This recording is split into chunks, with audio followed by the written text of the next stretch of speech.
Chhatrapati Shivaji Maharaj terminals ते अंबरनाथ या ठिकाणी प्रवास करणाऱ्या एका अंध महिलेला मारहाण केल्याची घटना सर्वत्र वाऱ्यासारखी पसरली। या घटनेचा व्हिडिओ सध्या सोशल मीडियावरती मोठ्या प्रमाणामध्ये व्हायरल होतोय। मात्र या घटनेनंतर या घटनेतील आरोपी असलेला मोहम्मद बेगला पोलिसांनी आता अटक केली। कांजूरमार्ग रेल्वे स्थानकामधून टिटवाळ्याला जाण्यासाठी एका अंध महिलेने गाडी पकडली। ती दिव्यांगाच्या डब्यामध्ये चढली। तिला सीटवर बसू न दिल्याच्या कारणावरून एका धडधाकट प्रवाशाने भांडण करत तिला मारहाण केली। या मारहाणीचा व्हिडिओ सोशल मीडियावरती मोठ्या प्रमाणात व्हायरल झालाय। या घटनेची गंभीर दखल कल्याण रेल्वे पोलिसांनी घेतली।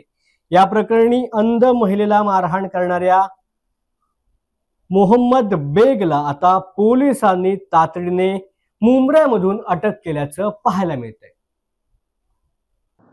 दिनांक 16/5/25 रोजी कांजूरमार्ग या ठिकाणी एक अंध महिला अपंग रेल्वे मध्ये डब्यामध्ये चढली। तिला टिटवाळा या ठिकाणी स्लो गाडीने जायचे होते। रात्री 9:12 सुमारास त्यांच्यामध्ये सीटवर बसण्याच्या कारणावरून आपापसात बाचाबाची झाली।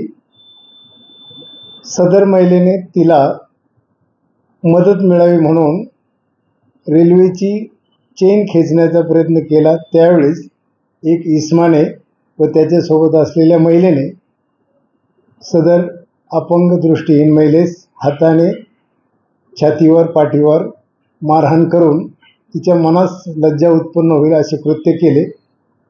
सदरची महिला आज कल्याण रेल्वे पोलीस स्टेशन येथे आल्यानंतर आपण तिचा सविस्तर जबाब नोंद केला आणि त्याप्रमाणे गुन्हा दाखल केलेला आहे।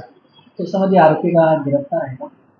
सदरचं प्रकरण हे महिलेवरती मारहाण, अपंग महिलेला मारहाण हे गंभीर असल्यामुळं आम्ही आमच्या वरिष्ठांच्या मार्गदर्शनानुसार तात्काळ 2-3 टीम तयार केल्या आणि आरोपीचा शोध घेण्यासाठी पाठवले असता कल्याणचे डिटेक्शन टीमने आरोपीला ताब्यात घेतलेला आहे। आम्ही आता फिर्यादी महिला, आरोपी महिला यांची मेडिकल करून पुढील कायदेशीर कारवाई करीत आहोत।